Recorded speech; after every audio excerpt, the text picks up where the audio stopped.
యెహోవా చేత అభిషేకించబడిన వాడిని నేను శత్రువుగా ఎలా పరిగణిస్తానండి? నో, నేను శత్రువుగా పరిగణించను. ఒకవేళ సౌలు దృష్టికి నేను శత్రువుని అవ్వచ్చుగా, నేను మాత్రం సౌలుని శత్రువుగా పరిగణించను. ఎందుకంటే యెహోవా చేత పట్టుమని 25 ఏళ్ళు నిండక మునిపే 2 సార్లు ఈటని వేసాడు కదా నీ మీద, గొంతులో గుచ్చి చంపేద్దామని.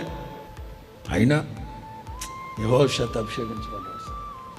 ఇప్పుడు నేను మీతో చెప్తున్నా, మనం అందరితో స్నేహాన్ని కోరుకుంటాం, కానీ కొంతమంది మనతో శత్రుత్వాన్ని, వైరాన్ని పెంచుకుంటారు.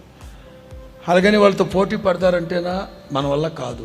మనమే బలహీనుడు, వాళ్ళేమో బలాఢ్యుడు. మన దేవుడు ఏం చేస్తారు తెలుసా? నీతో యుద్ధము చేయు వారితో నీ కోసం నేను యుద్ధం చేస్తా, నీ కోసం నేను యుద్ధం చేస్తా. నాకు అనేక మంది శత్రువులు ఉన్నను, వాళ్ళెవ్వరూ నా మీదికి రాకుండా నా ప్రాణాన్ని విమోచించి నీవు సమాధానము కలుగు చేసి ఉన్నావు.